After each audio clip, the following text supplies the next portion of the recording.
A lo largo de los próximos minutos, te llevaremos en un viaje a la Edad Media, en el cual tocaremos temas como los problemas centrales de la filosofía medieval y más.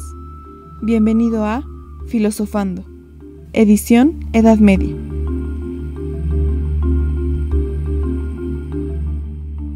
Al periodo histórico ubicado entre la Edad Antigua y a la Edad Moderna se le llama la Edad Media. Esta tiene principio con la caída del Imperio Romano de Occidente en el año 476 y finaliza con la caída del Imperio Bizantino. El nombre fue puesto por los humanistas del Renacimiento como término despectivo, ya que lo consideraban una época oscura comprendida entre dos momentos de esplendor cultural.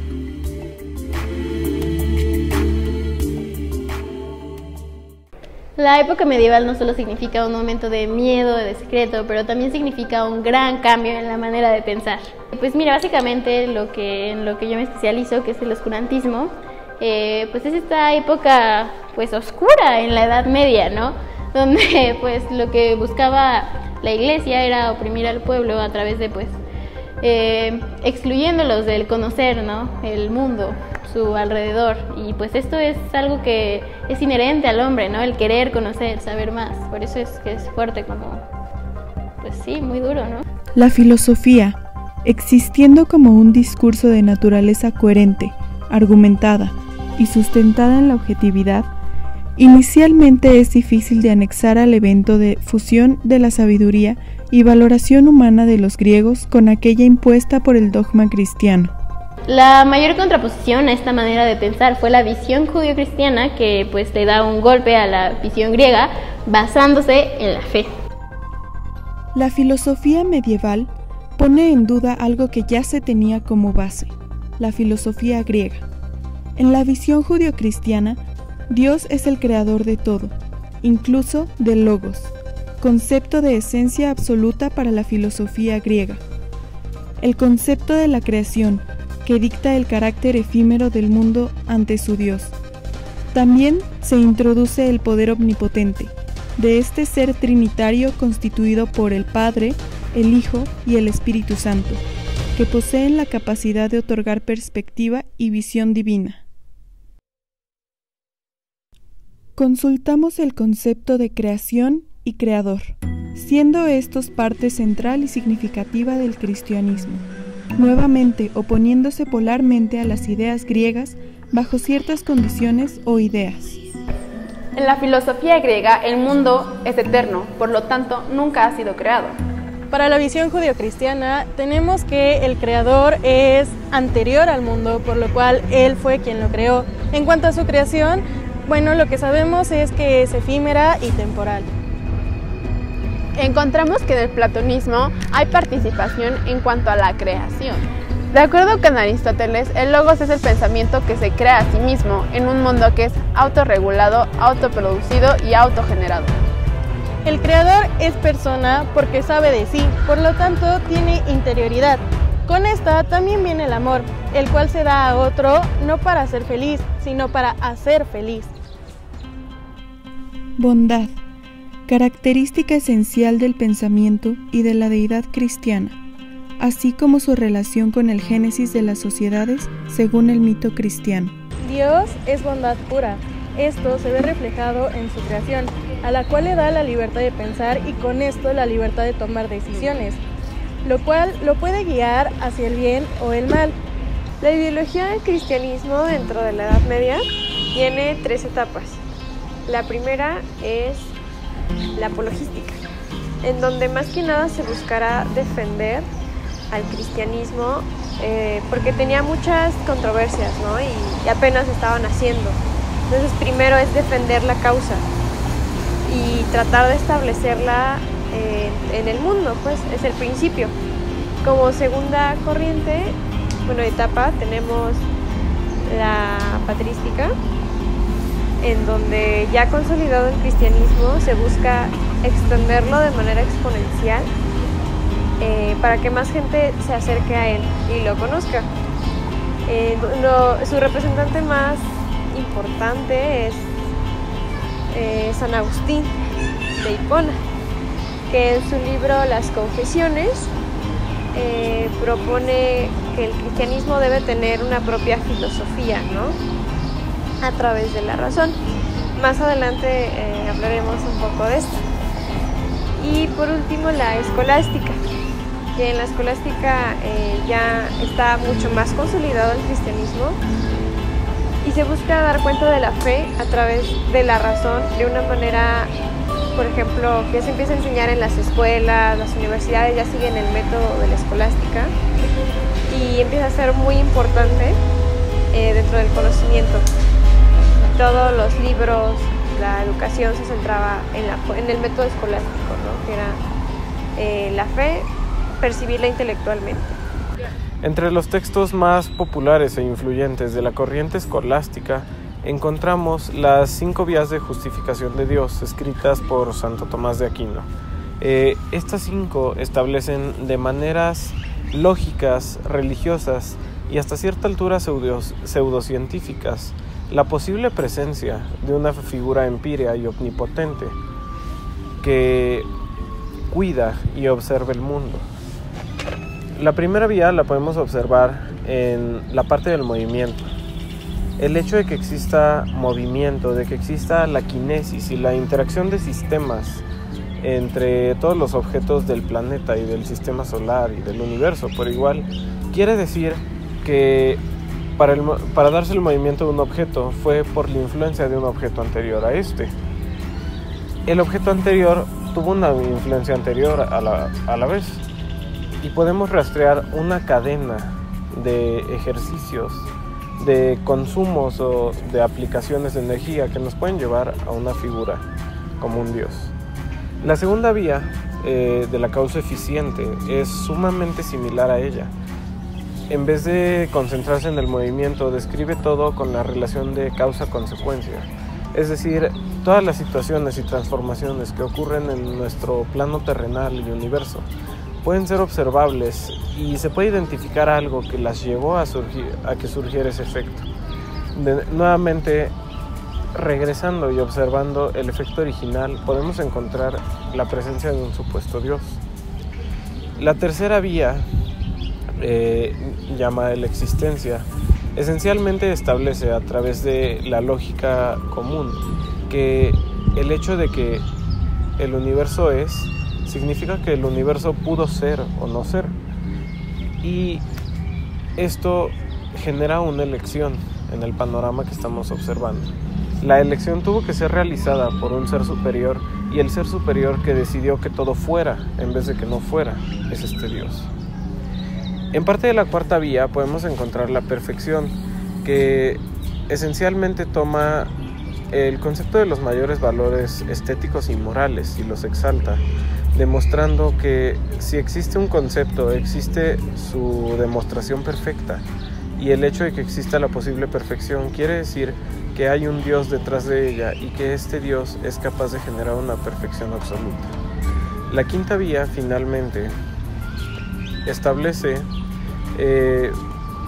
un estilo de organización, un estilo de esquema cosmogónico conocido como el orden celestial, donde se detalla el lugar del ser humano y de la Tierra, que es rodeada por un plano empíreo mucho mayor y mucho más poderoso, nuevamente aquí justificando la presencia de un Dios.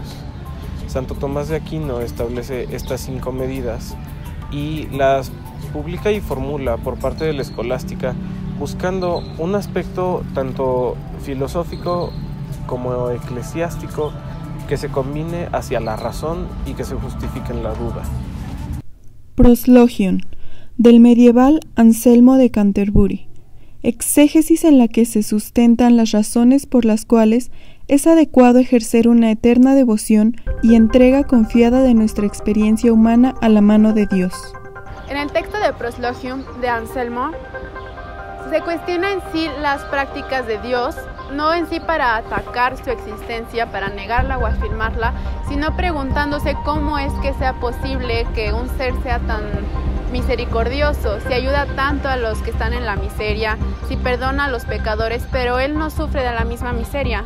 Llegamos al tema de la justicia, que no podemos llegar a entender cómo es que él valora lo injusto y lo justo. Esto es argumentado porque tal vez es tan buena su bondad que no puede ser comprendida.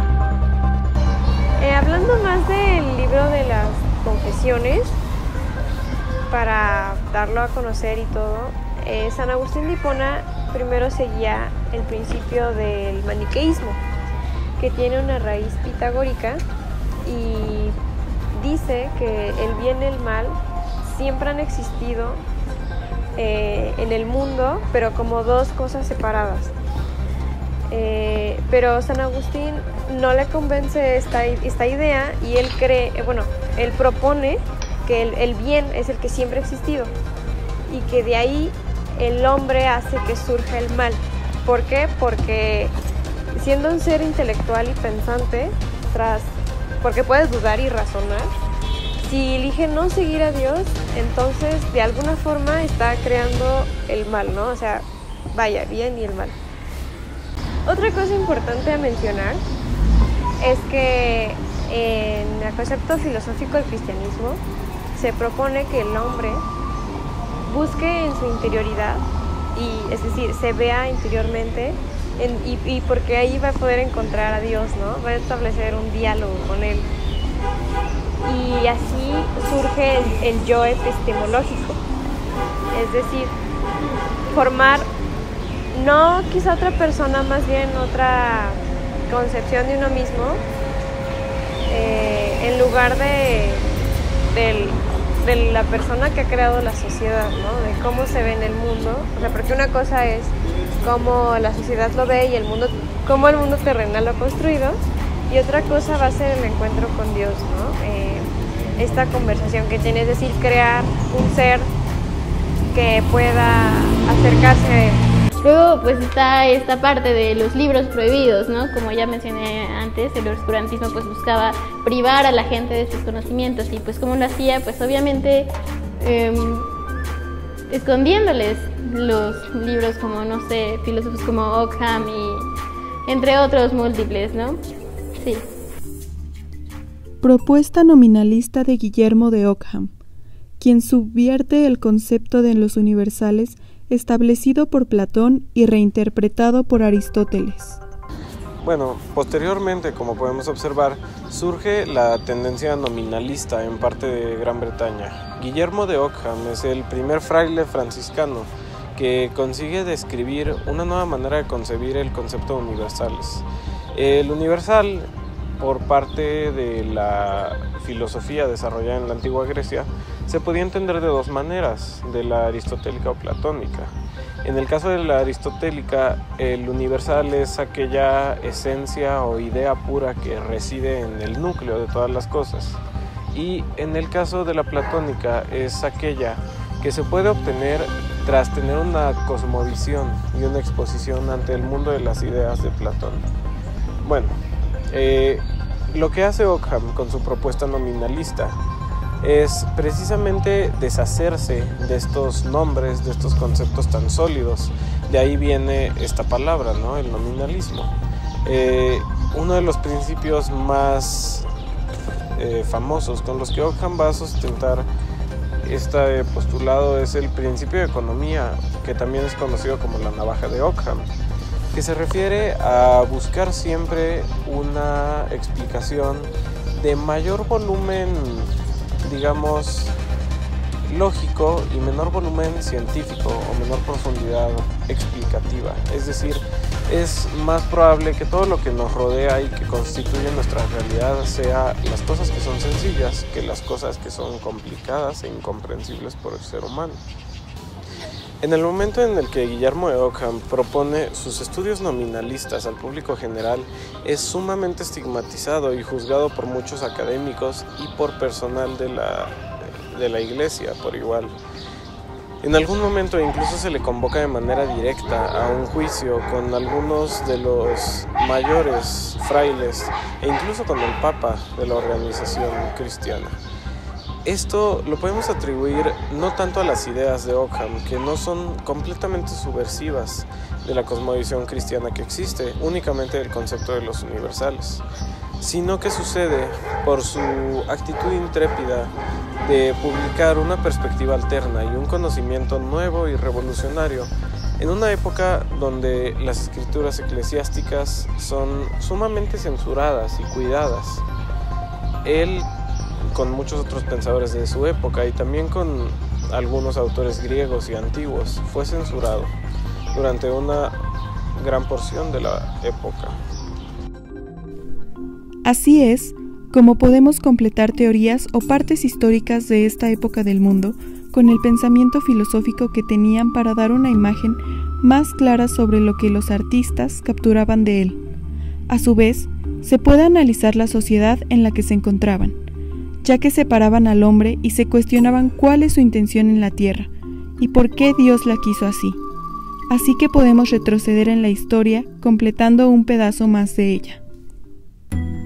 Reconociendo que el mundo contemporáneo aún es uno que se encuentra altamente influido por el pensamiento cristiano, que cada día crece más y más en su potencial alcance social e impacto ideológico, se podría decir que la mayoría de los objetivos primordiales a cumplir están relacionados con la búsqueda de una sinergia y balance ideológico entre las diversas concepciones divinas y filosóficas que podemos encontrar en la sociedad actual, así como el fomento y concientización de que existe un amplio espectro de perspectivas y preferencias en la actualidad.